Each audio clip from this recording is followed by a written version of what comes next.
করবে। 111 মানে কি, যে সেনাবাহিনী ক্ষমতা দখল করবে, এটা তো আমি বলবো যে জনগণ তো এটা চাচ্ছে। এটা যদি 8 তারিখে বা 5 তারিখে সেনাবাহিনী দখল করত, জনগণ কি খুব একটা অখুশি হইতো? এখন যদি এই প্রেক্ষাপটে গ্রহণ করে, আপনি দেখবেন যে কালকে মিছিল হইতেছে তার পক্ষে। তো ষড়যন্ত্রকারীরা সাময়িকভাবে বিজয় লাভ করতে পারে, দীর্ঘস্থায়ী ভাবে তারা থাকতে পারে না। মির্জাপুর উনি ঋণগ্রস্ত করতে চান সমগ্র জাতিকেই, আর আমরা চাই ঋণ মুক্ত করতে সমস্ত জাতিকে, সমস্ত মানুষকে। এখানে হলো পার্থক্য। আমন্ত্রণ জানাচ্ছি প্রিয় দর্শক, মানচিত্রের নিয়মিত আয়োজন কথোপকথনে অভ্যুত্থানের 1 বছর পূর্তি, বর্ষপূর্তি উপলক্ষে সরকারের পক্ষ থেকে নানান ধরনের আয়োজন করা হয়েছে। বর্ণাঢ্য আয়োজনের মাধ্যমে এই দিনটি পালিত হচ্ছে।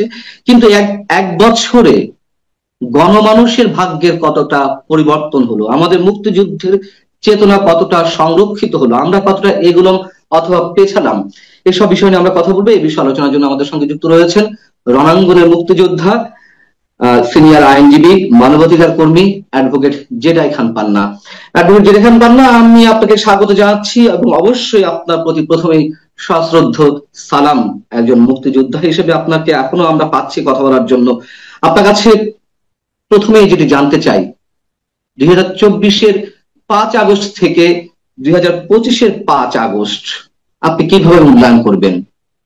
মূলত একটা কেয়ারটেকার গভর্নমেন্টের মূল দায়িত্ব হলো নির্বাচন দেয়া, এবং বিগত সরকারের যেটা মেইন ত্রুটি আমি বলবো সেটা হলো যে নির্বাচনটা ফেয়ার না হওয়া এবং মানুষের ভোটাধিকার হরণ করা। অপরাধ যদি কিছু হয়ে থাকে, ওই দুর্নীতি ফুর্নীতি ওগুলো না। দুর্নীতি সব গভর্নমেন্টের বেলায় কম বেশি হয়, সব দেশেই আছে এটা। এবং উন্নয়ন যেটা দীর্ঘমেয়াদে না থাকলে পরে হয় না। লিকুয়াং সিঙ্গাপুরের দীর্ঘমেয়াদী না থাকলে পরে হয় না, যদিও সেই লিকুয়াং এর আবার পরবর্তীতে ট্রায়াল হয়েছে, জেল হয়েছে, এইসব হয়েছে, বিভিন্ন দেশে হয়। চীনেরও যে আজকে উত্থান এবং মার্কিন যুক্তরাষ্ট্রের সাথে পাল্লা দেয়া, এটাও কিন্তু দীর্ঘকাল ধরে তারা ক্ষমতায় আছে এবং চলছে সেই কারণে। তো আমি যেটা বলবো যে আমাদের আকাঙ্ক্ষা ছিল, আমি তো একজন, প্রথমত ছিল এটা একটা মুক্তিযোদ্ধার কোটা হবে কি হবে না সেই কোটা বিরোধী।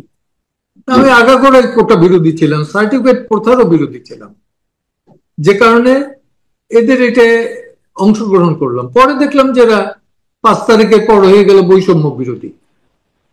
বৈষম্য বিরোধী হইতে পারে একমাত্র কমিউনিস্টরা, যারা বাম রাজনীতিতে বিশ্বাস করেন তারা বৈষম্য বিরোধী হইতে পারেন। আর এরা বৈষম্য বিরোধীর কথা বললে দেখা গেছে তাদের বেলা কোটা, তাদের বেলা বিনা পয়সায় চিকিৎসা, তাদের বেলা ভাতা, এগুলো। তাহলে কোটার, মুক্তিযোদ্ধাদের কোটা তার অপরাধটা কি ছিল, তাই না? এবং আমার কাছে যেটা মনে হয় সেটা হলে এখন এই গভর্নমেন্টের বেলা পপুলারিটি কি তারা জাজ করে দেখতে পারে, যে কতটুকু পপুলারিটি সেই 24-এ কি ছিল আর এখন কোথায় আছে। একমাত্র উপায় হয়েছে নির্বাচনের তারিখ ঘোষণা করা। আর যদি না করে থাকে, আমি বলবো যে তাইলে নিজে পায় না, কপালে কুড়াল মারতেছে, কপালে কুড়াল মারছে। আমি যদি একটি প্রশ্ন আপনাকে করি, যে সবাই নির্বাচনের দাবি করছে এবং নির্বাচন ছাড়া কোনো গত্যন্তর নেই, কিন্তু এরই মধ্যে মানে প্রধান উপদেষ্টা ডক্টর মোহাম্মদ ইউনূসের নিরপেক্ষতা নিয়ে যথেষ্ট প্রশ্ন উঠেছে। শুধু প্রশ্ন নয়, আমরা তো সবকিছু দৃশ্যমান দেখছি। বিশেষ একটি রাজনৈতিক দলের প্রতি তার যে সফট কর্নার, তার নানান ধরনের সহযোগিতা, রাষ্ট্রীয় প্রোটোকলে সেই দলটি, এনসিপি সরাসরি বললে সব ধরনের কার্যক্রম পরিচালনা করছে, তাদের রাজনৈতিক কর্মকাণ্ড। এই অবস্থায় এসে তার অধীনে নির্বাচন হলে সেটিও বা কতখানি নিরপেক্ষ হবে? জনগণের, আমি একটা কথা বলি, 70-এর নির্বাচন যদি নিরপেক্ষ হয়, 2001 সালের নির্বাচন যদি নিরপেক্ষ হয়, 96 সালের নির্বাচন যদি নিরপেক্ষ হয়, জনগণের জোয়ারের সামনে নিরপেক্ষ হতে বাধ্য। আর যদি না হয়, পরবর্তীতে সেটার ভোগান্তি হবে। কিন্তু সেই take it as guarantee so long BNP ফিল্ডে থাকবে, নির্বাচনের ফিল্ডে। কারণ ওই একদিনে আন্দোলন হয় না। অনেকে মনে করে যে 16 ডিসেম্বরই বাংলাদেশ স্বাধীন হয়ে গেছে। Not at all. এর শুরু হয়েছে 48 থেকে। 48 থেকে শুরু হয়ে সেটা সংগ্রাম হইতে হইতে হইতে হইতে 26 মার্চ, 26 মার্চ থেকে সশস্ত্র সংগ্রাম, এবং সেইখান থেকে 16 ডিসেম্বর এসে বিজয় আমরা পেলাম। এই তো তেমনি 17 বছরের বিএনপি এবং অন্যান্য বিরোধী দলের যে সংগ্রাম, তার রেজাল্ট ছিল কিন্তু এই 5ই নভেম্বর, 5ই আগস্ট। এটা মাথায় রাখতে হবে। 5ই আগস্ট কে সামনে আসছে, কে পেছনে গেছে, that's not the question. Organisation হিসেবে আপনি বিএনপি কে ইগনোর করতে পারেন না। যারা মেটিকুলাসলি প্ল্যান করছে, বা অন্য দলের ভিতরে, ছাত্রলীগের ভিতর ঢুকে শিবির ঢুকে গেছে, অমুক জায়গায় ঢুকে গেছে, ছাত্ররা ঢুকে গেছে, এগুলো হলো ষড়যন্ত্রকারী। তো ষড়যন্ত্রকারীরা সাময়িকভাবে বিজয় লাভ করতে পারে, দীর্ঘস্থায়ী ভাবে তারা থাকতে পারে না। মির্জাপুর, টিপু সুলতান। যদি তাই হয়, ষড়যন্ত্র থেকে থাকে, এটা তো আর স্বাভাবিক কোন তত্ত্বাবধায়ক সরকার নয়। খুব স্বাভাবিক, যে দৃষ্টিতে আমরা দেখি না কেন। আমি একটু কথা বলি। ডক্টর ইউনূস আসার পরে উনি বললেন যে তাকে অ্যাপয়েন্টমেন্ট করছে ছাত্ররা, জনগণের কথা কিন্তু বলে নাই, না তাই না? মাহমুদুর রহমান মান্না যথার্থই বলছেন যে 69, 62, 48, 62, 54 এবং 69, 71 কখনোই ছাত্ররা কিন্তু মন্ত্রিসভায় দাবি করেননি, পার্লামেন্টে যাওয়ার দাবি করেননি, চিন্তাই করেননি, কিন্তু ওনারা চিন্তা করে ফেলছেন। যেহেতু অস্বাভাবিক একটা সরকার এবং এর পেছনে ম্যাটিকুলাস ডিজাইন ছিল, এখন এসে সবার মুখ থেকে একেবারে চরম সত্যগুলো যেভাবেই হোক বের হচ্ছে, ষড়যন্ত্রটা কোথায় ছিল, প্ল্যানিংটা কোথায় ছিল, তাহলে নির্বাচনটা আমরা আশা করছি কিভাবে? আমি আশা করছি জনগণের মতামত এবং জনগণের চিন্তার উপর আস্থা রেখে। কিন্তু জনগণ ইজ দ্য ডিসাইডিং ফ্যাক্টর। জনগণের সিদ্ধান্ত কিন্তু ভুল হয় না, ঐতিহাসিকভাবে সত্য। জি, এটা আমরা শুনি, আপনাদের মতন বিজ্ঞজনরা বলেন। কিন্তু আমি যদি খুব স্পর্শকাতর একটি প্রশ্ন করি, 2024-এর এই আন্দোলনের প্রতি আমরা অনেকেই সমর্থন দিয়েছিলাম। সিনিয়র সিটিজেন হিসেবে আপনিও সমর্থন দিয়েছিলেন। ইভেন এই সরকারের যারা উপদেষ্টা পরিষদে ছিল ছাত্রদের মধ্যে, বা উপদেষ্টা পরিষদের বাইরে, সার্জিস আলম, হাসান আব্দুল্লাহ, নাহিদ ইসলাম, তাদের 6 জনকে যখন ডিবি কার্যালয়ে আটক করা হয়েছিল, আপনি প্রথম প্রতিবাদ জানিয়েছিলেন, রাজপথে নেমেছিলেন, এবং শেখ হাসিনা সরকারের পতনটা আরো অনেকের মতো আপনিও চেয়েছিলেন। কিন্তু এখন যেটা দেখা যাচ্ছে, মুক্তিযুদ্ধ থেকে শুরু করে নানান ধরনের যে উদ্যোগ, বিতর্কিত কর্মকাণ্ড, এই জায়গা থেকে কি মনে হয় যে শেখ হাসিনার পতনটা অনিবার্য ছিল? এটা অনেকেই বলেন, কিন্তু শেখ হাসিনা পতন ঘটাতে গিয়ে আমরা আসলে কি করলাম? এরকম কোন প্রশ্ন কি আপনার মধ্যে জাগে? শুনেন, এটা তারও ভুল ছিল, আমাদেরও ভুল ছিল, কিন্তু জনগণের যে সিদ্ধান্ত সেটাই ভুল ছিল না। জি, জনগণ কেন রাস্তায় নামলো? রাইট। আর আমরা যেটা চেয়েছিলাম সেটা যে গুলিটাও যাতে বন্ধ। এক্স্যাক্টলি। কারণ কোন প্রকারেরই, সেটা নৈতিকভাবে হোক অনৈতিকভাবে হোক, হত্যা এটাকে, নিরস্ত্র মানুষকে হত্যা করার এর পক্ষে কখনোই হতে পারে না। আর ব্যক্তিগত ভাবে আমি মৃত্যুদণ্ডের অভিযুক্ত, এটা আমার ব্যক্তিগত মত। হত্যাকাণ্ড তো হত্যাকাণ্ডই, কিন্তু সেখানে আমরা যখন দেখলাম যে পুলিশ গুলি চালাচ্ছে, সাধারণ শিক্ষার্থীরা নিহত হচ্ছে, এখন এসে জানা যাচ্ছে হ্যাঁ, পুলিশ অবশ্যই গুলি চালিয়েছে। যেমন আমিও তো রাজপথে ছিলাম, সেটা সাংবাদিকতার জায়গা থেকে হোক, পেশাদারিত্বের জায়গা থেকে হোক, অথবা আপনি যেদিন এই কর্মসূচি দিয়েছিলেন 6 ছাত্রের মুক্তির জন্য, আলটিমেটাম দিয়েছিলেন ডিবি হারুনের প্রতি, সেই কর্মসূচিতে হাইকোর্টের মধ্যে আপনার পাশে ছিলেন, আপনার খেয়াল আছে কিনা জানি না।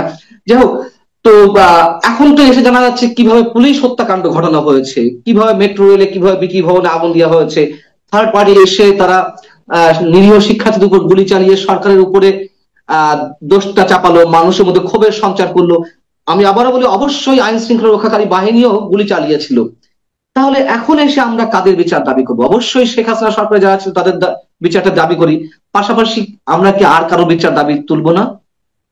অবশ্যই তুলবো। যারাই অপরাধী তার বিচার হোক, আইন অনুযায়ী তার বিচার হোক, সকল অপরাধীরই বিচার হোক, সে সরকারের হোক বেসরকারি হোক, সে এই সরকারের হোক বা আগের সরকারের হোক, যে অপরাধী তার যাতে বিচার হয় সেটাই হলো আমাদের কাম্য, এবং এটা সম্ভবপর কেবলমাত্র আইনের শাসন প্রতিষ্ঠিত হওয়ার পর। বর্ণাঢ্য আয়োজনের মধ্য দিয়ে সরকারের পক্ষ থেকেই বা জাতীয় নাগরিক পার্টির পক্ষ থেকেই বর্ষপূর্তির বিভিন্ন অনুষ্ঠান আয়োজিত হচ্ছে। আমি যদি একেবারে সরাসরি প্রশ্ন করি যে এই এক বছরে আমরা কি পেলাম যে যার মধ্য দিয়ে আমরা বর্ণাঢ্য ভাবে আয়োজনটা করতে পারি, এই প্রশ্ন যেমন আমি নিজেকে করছি, আপনার প্রতি আমি রাখছি, উত্তরটা কি দিবেন? এটার কোনো উত্তর নেই। বর্ণাঢ্য ভাবে করার কোনো কারণ আমি খুঁজে পাই না, কারণ দেশের শিল্প কারখানা ধ্বংস, গ্যাস নাই, ইন্ডাস্ট্রি ধ্বংস, গার্মেন্টস গুলো বসে গেছে। কেন?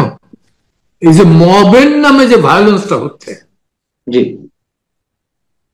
এটারে সরকার এই দিক থেকে এটা একটা প্রেশার গ্রুপ। এটা যখন বুমেরাং হয়ে যাবে তখন তারা কোথায় কি তখন বলবে। বুমেরাং হওয়ার কি সম্ভাবনা আছে?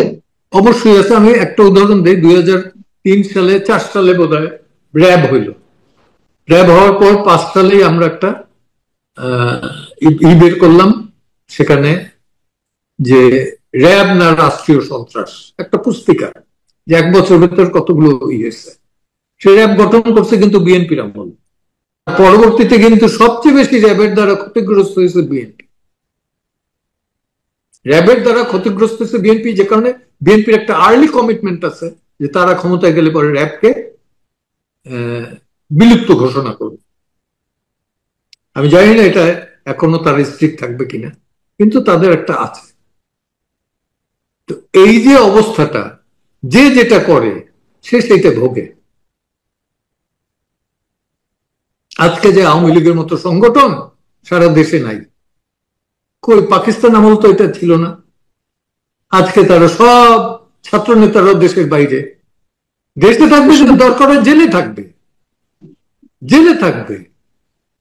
আমরা তো 75 পর জেলে ছিলাম, 71-এর আগেও জেলে ছিলাম, 71-এর পরেও জেলে গেছি, হয়েছি, 75-এর পরেও জেলে গেছি।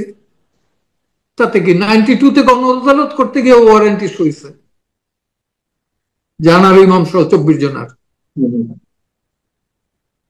হ্যাঁ, তখন আসিফ নজরুলেরও ওয়ারেন্টি হয়েছে। তো সে ভুলে গেছে, হয়তো ভুলে যায় না, আমার মনে হয় না। তো আমি যেটা মনে করি যে এই অবস্থা তাদের থাকবে না। একটা ওই দেয় যে আমার কথা না, অধ্যাপকের কথা, সে বলছে যে আমাদের মিউজিশিয়ান বা এই থিওরিশিয়ান ডক্টর ইউনুস, উনি 3-0 কথা বলেন। তার মধ্যে একটা বলেন যে ঋণ পাওয়াটা হয়েছে মানুষের জন্মগত মানবাধিকার, আর আমরা জানি যে ঋণ মুক্ত হওয়া হচ্ছে প্রত্যেকটা মানুষের মানবাধিকার। তুমি ঋণগ্রস্ত করতে চান সমগ্র জাতিকেই, আর আমরা চাই ঋণ মুক্ত করতে সমস্ত জাতিকে, সমস্ত মানুষকে। এখানে হলো পার্থক্য। চমৎকার একটা উদাহরণ, চমৎকার একটা উদাহরণ। আওয়ামী লীগ অবশ্যই নানান ধরনের অপকর্ম করেছে এবং তারা নিজেরাই যেভাবে হোক পালাতে হয়েছে বা দেশ ছেড়েছে, যেভাবে হোক দেশে নেই। আপনার কি মনে হয় যে আওয়ামী লীগ খুব শীঘ্রই ব্যাক করবে? আমি তো জ্যোতিষ না, তবে আমি যেটা দেখছি যে 75-এর পর কিন্তু আওয়ামী লীগের এই নেতারা, জাহাঙ্গীর কবির নানক, তারপর জাহাঙ্গীর, এই ফজলুর রহমান, এরা কিন্তু দেশে থেকেই আন্দোলন করছেন। 75-এর 15ই আগস্টের পর তার থেকে তো বড় ডিজাস্টার এটা না। রাইট। তো তখন যদি তারা দেশে থেকে এই এটা করতে পারে, এখন কেন পারবে না? এখন কেন দরকারে জেলের ভেতরে যেত, ট্রায়াল ফেস করতো, তাই না? তা না, তারা চলে গেছে। কিন্তু 5 আগস্ট যে অবস্থা ছিল, যে বিক্ষুব্ধ ছাত্র জনতার একটা অংশের যে মোটিভ, বিক্ষুব্ধ একটা গ্রুপের, বিক্ষুব্ধ না, একটা গ্রুপের একটা ছিল, সেই গ্রুপের থেকে আওয়ামী লীগের রেসপন্স বেশি ছিল না, সমর্থন বেশি ছিল না? কিন্তু হারালো কেন? হারালো এটা তো তাদের অ্যানালাইসিস করতে হবে, উপলব্ধি করতে হবে। কিন্তু তা তো হচ্ছে না। মুক্তিযুদ্ধের বিভিন্ন বিষয় নিয়ে যা কিছু ঘটছে, মুক্তিযুদ্ধের স্মৃতিচিহ্ন থেকে শুরু করে নানান ধরনের ভাস্কর্য, 32 নম্বর গুড়িয়ে দেওয়া বুলডোজার দিয়ে, এবং মুক্তিযুদ্ধের সংজ্ঞাও তারা নির্ধারণ করছে। সংবিধানে সেকেন্ড রিপাবলিক অন্তর্ভুক্তির কথা বলা হচ্ছে, দাবি জানানো হচ্ছে। এই সব কিছু মিলিয়ে আপনার প্রতিক্রিয়া আমরা বিভিন্ন সময় শুনছি বিভিন্ন জায়গাতে। তারপরে যদি আবার একটু আজকের দিনে বলতেন, বর্ষপূর্তিতে। আমি বলবো যে এগুলো সব পাগলের প্রলাপ। পাগলে আছে না রাস্তায়, আমরা অনেক সময় উপভোগ করি, জি, পাগলের পাগলামে, সেরকম উপভোগ করতেছি, নাথিং এলস। জায়গাতেও আছে। জি, শুধুই উপভোগ করছি নাকি আতঙ্ক এবং শঙ্কার জায়গাটিও রয়েছে? আতঙ্কের জায়গাটা এখন আর নাই, কারণ আমার বয়স তো 78 চলতেছে। তো সেই জায়গায় আমি বেঁচে আছি, এইটাই আল্লাহর কাছে অনেক শুকরিয়া। আল্লাহ তাআলা আমাকে বোধহয় আরো কিছু কর্তব্য দিয়ে দিচ্ছেন, যে কারণে বাঁচাই রাখছেন। সে কর্তব্য পালনের জন্যই বোধহয় বেঁচে আছি। দেশমাতৃকার কল্যাণ, মানুষের কল্যাণ, যতটুকু পারি। অনেকের চোখে কল্যাণ, অনেকের চোখে তারে আমাকে যাতা গালিগালাজ করে, তো করুক, এটা আমি তোয়াক্কা করি না। আমি যদি মনে করি আমার বিবেক ন্যায়ের পথে আছে, আমি যদি মনে করি আমি দেশপ্রেমিকের পথে আছি, তাহলে পরে আমি সেটাই। আমি আওয়ামী লীগের দলের না, কখনোই। আমি 72-এর পরে আওয়ামী লীগ করি নাই, কিন্তু বঙ্গবন্ধুর প্রতি একটা শ্রদ্ধা আছে জাতির জনক, মাওলানা ভাসানীর প্রতি একটা শ্রদ্ধা আছে, শের বাংলার প্রতি অসংখ্য শ্রদ্ধা আছে। এই শ্রদ্ধা তো আপনি আমার জোর করে নিতে পারবেন না, তাই না? যা কিছু করছে এর শেষটা কোথায়? আপনি হয়তো আশাবাদিতার কথা বলবেন, কিন্তু আমি বলবো এটা আমারও মুক্তিযুদ্ধের চেতনার ভেতর থেকে বিকশিতই হবে, সেই স্বপ্নই আমি দেখি। এত সমালোচনার পরেও, এত বাধার পরেও তো ডক্টর মোহাম্মদ ইউনূস এসব জায়গা থেকে থেমে নেই। তার সরকার যা ইচ্ছা তা করছে, একটা পর একটা করছে। তুরস্কে কামাল আতাতুর্কের দলকে হারিয়ে ক্ষমতায় আসতে কিন্তু এরদোয়ান।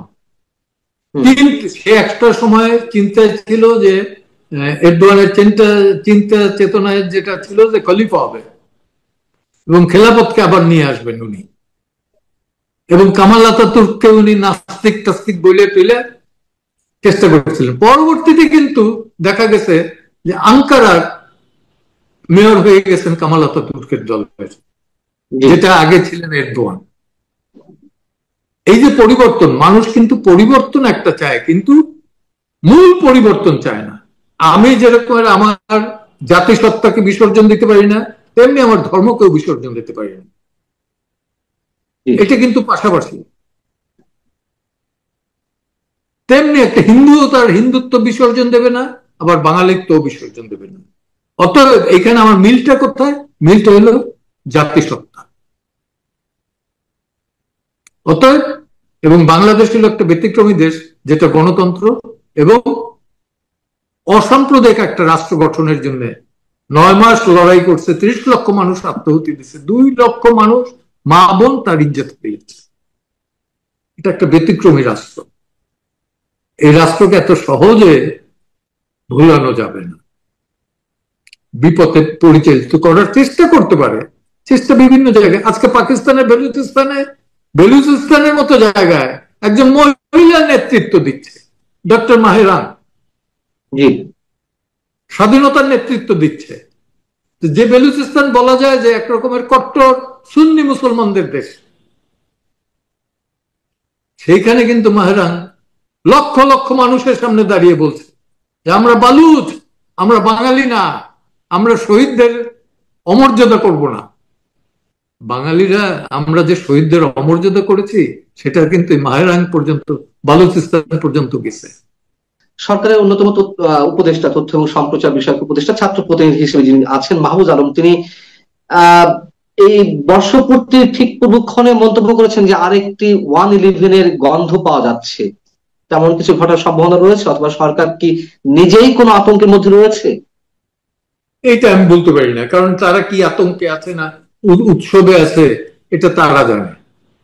হ্যাঁ, এবং এটা তো একটা থ্রেট দিচ্ছেন বেসিক্যালি আমার মনে হয় সেনাবাহিনীকে, যে তারা ক্ষমতা দখল করবে। 1/11 মানে কি, যে সেনাবাহিনী ক্ষমতা দখল করবে? এটা তো আমি বলবো যে জনগণ তো এটা চাচ্ছে। এটা যদি 8 তারিখে বা 5 তারিখে সেনাবাহিনী দখল করতো, জনগণ কি খুব একটা অখুশি হইতো? জেনারেল ডক্টর ইউনূস তো বলছে যে আমাকে ছাত্ররা আমন্ত্রণ জানাইছে। আর ওয়াকারুজ্জামান যত কিছুই হোক, যত সমালোচনাই করি, সে তো ক্ষমতা নেয় নাই। এটা তো অ্যাপ্রিসিয়েট করতে হবে তাকে। সে তো ক্ষমতা গ্রহণ করেনি। এখন যদি এই প্রেক্ষাপটে গ্রহণ করে, আপনি দেখবেন যে কালকে মিছিল হইতেছে তার পক্ষে। কোন পর্যায়ে গেলে সাধারণ মানুষ সেনাবাহিনীকে আমন্ত্রণ জানায় ক্ষমতা দখলের জন্য? মানুষ যখন দেয়ালে পিঠ থেকে যায়, যখন দেয়ালে পিঠ থেকে যায়। আমরা শেষ করবো অ্যাডভোকেট জেরিহান পান্না। জনগণ তো অফিস দখল হয়েছে, এটা কি আপনি জানেন? জি, অবশ্যই জানি। মানে বাংলাদেশের রেকর্ড। সরকার অনেক কিছু বন্ধ করেছে, গণমাধ্যম বন্ধ করেছে, আগে একাধিকবার সরকার নিয়ন্ত্রণ করেছে, কিন্তু বিশেষ একটা গোষ্ঠী গণমাধ্যম দখল করে, এই ইতিহাস নিশ্চয়ই বাংলাদেশে নেই। এটা হয়েছে তো, হ্যাঁ, গণমাধ্যমের এটা হয়েছে, বিভিন্ন টেলিভিশন দখল হয়েছে, টেলিভিশনের লোকজনের চাকরি খাওয়া হয়েছে। জি, এই তো।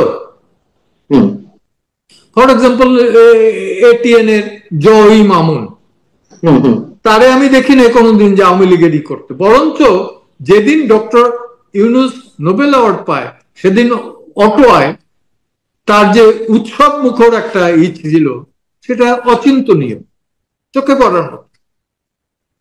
এবং টোটাল ব্রডকাস্ট করতেছিল জয় মামুন, সেও বাদ, সে নাকি আওয়ামী লীগের দোষ। তো এটা কি ফ্যাসিস্টের দোষ? তো এরা, এদের কাছে ফ্যাসিস্ট কে আর নাজি কে আর কমিউনিস্ট কে আর ক্যাপিটালিস্ট কে, এই ধারণাটা নাই। আপনার শেষ মন্তব্য যে আমরা কোথায় যাচ্ছি, আপনি তো সব আমরা শুনেন, এর চেয়ে আর খারাপের জায়গা নাই। এরপর আমাদের ভালোই হবে। অমাবস্যার পরে পূর্ণিমা আসবেই। যদি সেই অমাবস্যা দীর্ঘায়িত হয়, একবারের বেশি 2 বার হইতে পারে, 3 বার হবে না, গ্যারান্টি।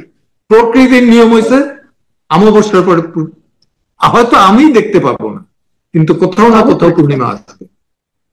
অবশ্যই দেখতে পারবেন, আমরা সেই আশাবাদ ব্যক্ত করতেই পারি, যেমন আপনি বিভিন্ন ক্ষেত্রে আশাবাদিত কথা বলছেন।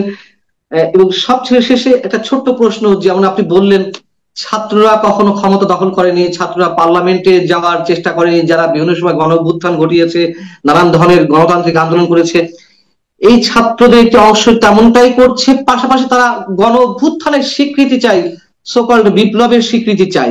কেন এই স্বীকৃতি তাদের খুব প্রয়োজন? হোয়াট ইজ দ্য বিপ্লব এন্ড রেভলিউশনের অর্থ কি আর কি? আমি কথিত বিপ্লব বলেছি, তবে একটা অভ্যুত্থান হয়েছে, আমি অভ্যুত্থানকে অভ্যুত্থানই বলতে চাই। অভ্যুত্থান হইতে পারে, গণ আন্দোলন হইতে পারে, এ নিয়েও তোপের মুখে, জনগণের রোষের মুখে উনি গেছেন। জি।